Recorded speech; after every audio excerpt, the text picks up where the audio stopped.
In this video tutorial, I'm going to apply advanced color corrections to the bride model. I have Adobe Bridge open, and I have selected the 12b_start.nef file. I'm going to go ahead and I'm going to right-click, and I'm going to open in Camera Raw. On the right-hand side, I'm going to open up the Basic panel, and I'm going to select the White Balance tool. Then I'm going to click a white area in the model's dress to adjust the temperature and to remove the green color cast. I'm going to adjust other sliders in the Basic panel to brighten and intensify the image.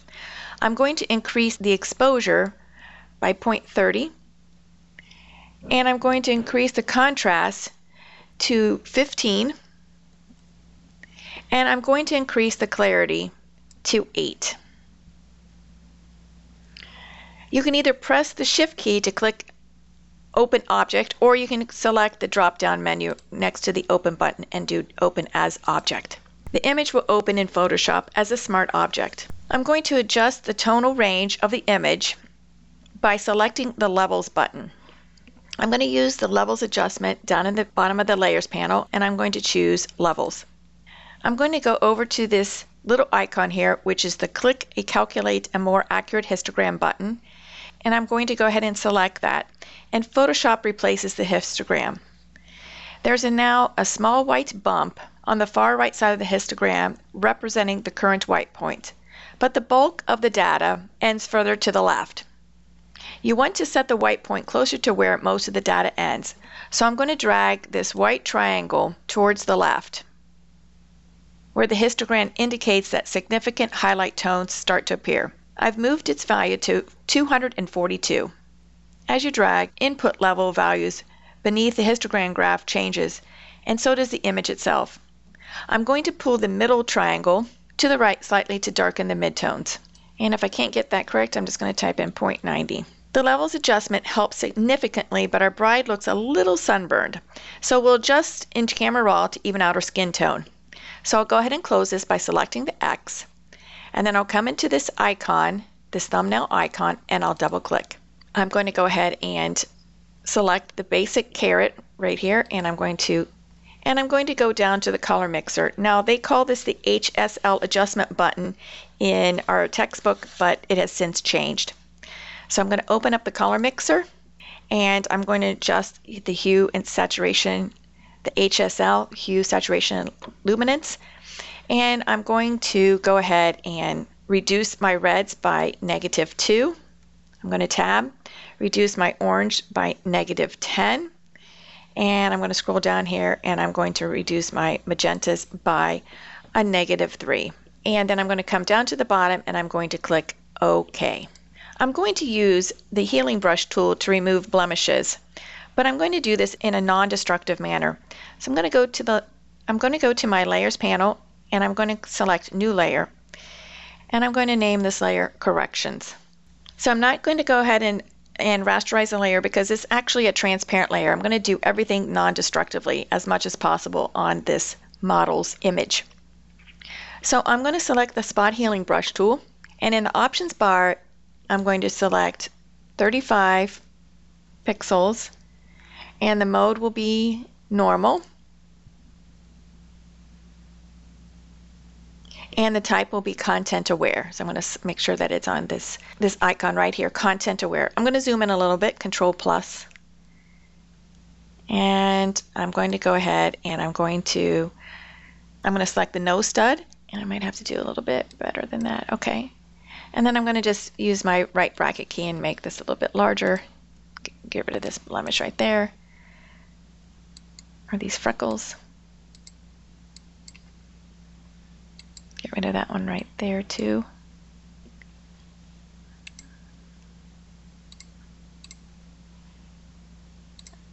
All right, when I think that I have it the way that I want it, I'm going to leave it alone. We're going to paint over the fine lines around the eyes and the mouth, but to be able to do that, we're going to need to create another new layer. So I'm going to create another new layer, and I'm going to call this Fine Lines, Eyes, and Mouth. And I'm going to go ahead and I'm going to make some changes to my brush. I'm going to go up to my options bar, and instead of normal, I'm going to use lighten.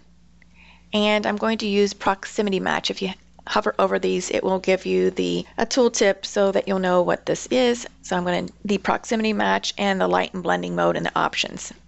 So we're going to remove the obtrusive or distracting lines and blemishes, but leave enough that the face retains its character. So I'm just going to go ahead and paint over these lines. And then I'm going to paint over the one that's around her mouth and on the other side of her mouth. And then you can see the before and after. So before, after, before, after. I'm going to go over these again right here.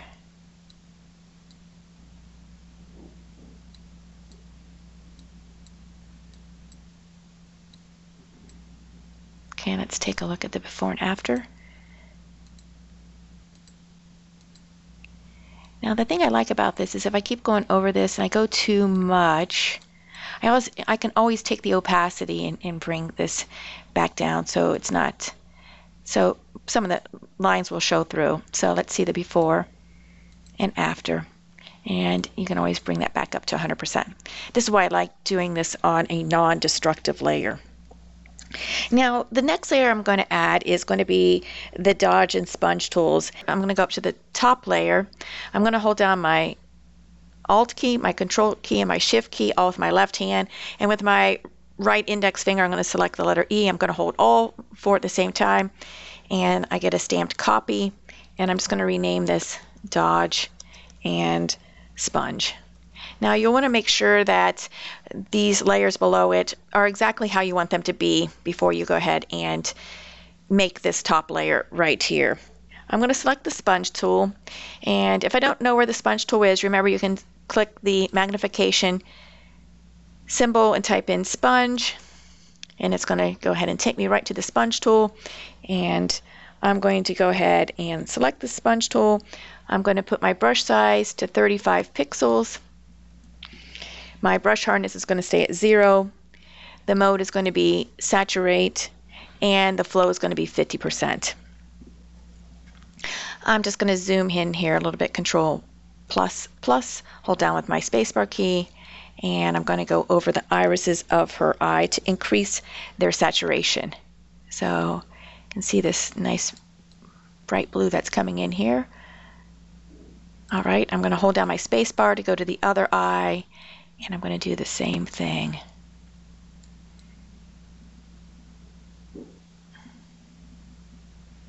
So let's see before, after. You can see what a difference that has made. I'm going to change my brush size to 70. And I'm going to change the flow to 10%. I'll just tab to get out of that. And then I'm going to hold down with my spacebar key to get the hand tool. And now I'm just going to go over her lips and saturate the lips. So if you want to see the before, after. So you can use the sponge tool to desaturate color too. We'll reduce the red in the corner of the eyes. I'm going to change my brush size back to 45 pixels. And I'm going to increase my flow to 50%. And I'm going to choose desaturate this time. And I'm going to hold down my spacebar key so I can move around, and I'm going to go up to the whites of her eyes, and I'm just going to brush over this, and it's going to desaturate that red in the corner of her eyes. And I'm going to take down my brush tool with my left bracket key, and I'm going to go over here and do the same thing. I'm going to take the brush size up with the right bracket key. I'm just going to brush over this, and it's reducing her red eye. So if you want to see the before, after, the white is really subtle to see. So now I'm going to go ahead and I'm going to choose the dodge tool, which is under the sponge tool. And in the options bar, I'm going to change the brush size to 60 and the exposure to 10%. And I'm going to choose highlights from the range. I'm going to select the drop down, choose highlights. And then I'm going to brush the dodge tool over the eyes, the whites, and the irises to brighten them. So I'm just going to brush over top of that and hold down my space bar, and I'm going to do the other one. And this will brighten them. And then with the dodge tool selected, I'm going to select shadows from the range.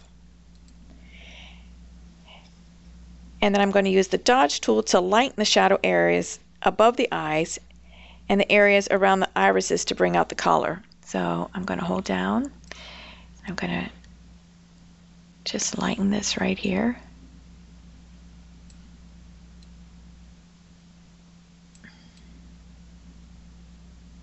Hold down my space bar, go to the other eye.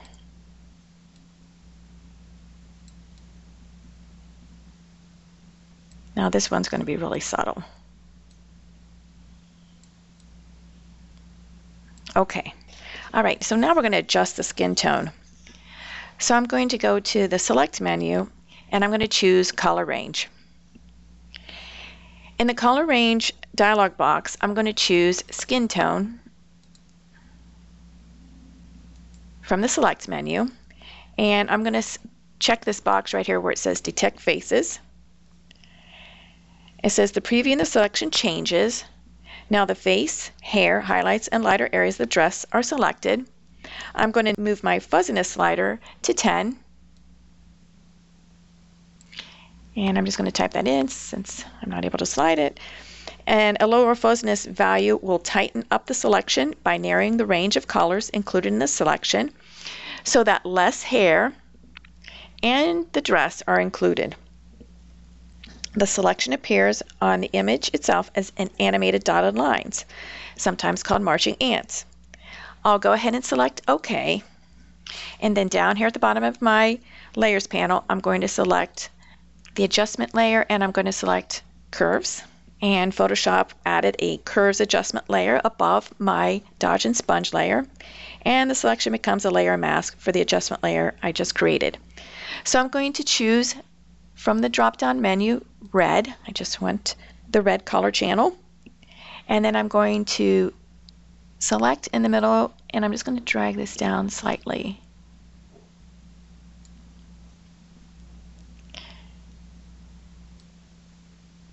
And I'm going to select the X to close that panel.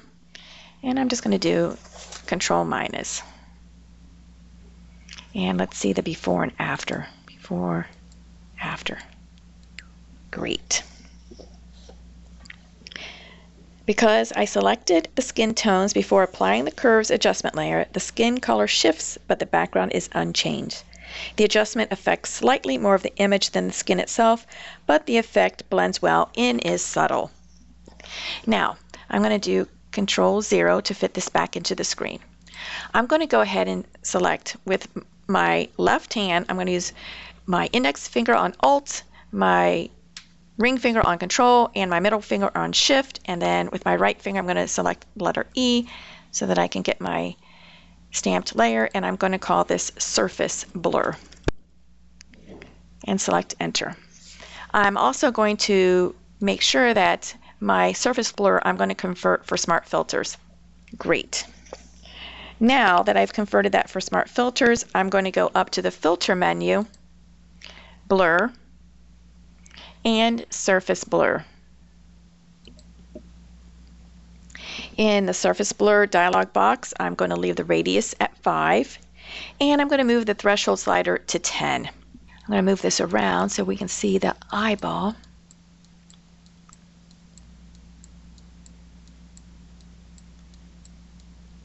The Surface Blur filter has left the model looking a little glassy. We'll reduce its effect by reducing the opacity of the blur. I'm going to say OK. Over my Layers panel, over here where it says Opacity, I'm just going to drag this back to 40%. Okay, so I'm going to go ahead and I'm going to erase, but I'm going to use the Surface Blur, and I'm going to double click inside of this icon. And notice it opens up this other image, and it says surfaceblur.psb. All right, so now I'm going to zoom in, Control+++, so that you can see this. Control plus plus plus. Okay. And I have the eraser tool selected, and I've made all the changes that I want to it. But I want to make sure that this icon is selected, the erases area from designated history state, and I'm going to select a new layer. Okay, and so I'm just going to go above this, and now I'm going to erase over top of the eyes that surface blur, and I'm just going to erase over top of the eyebrows. And you'll notice right here, you can see that it's removing my surface blur. So I'm going to just go over this, and I'm going to go over the eyes so that they're a little bit crisper. And you can do the same for the lips if you wanted to get rid of that surface blur off of the lip area. And you could also do it, I'm going to do Control minus, but you could also do it on the dress if you felt so inclined to bring back the detailing in the dress, and so there would be no surface blur on the dress, just only on her face. So you'd have the detail from this. And you'll see I'm bringing back the dress and her face. And then when you're done, you just close this, and it says Save Changes, and you say yes.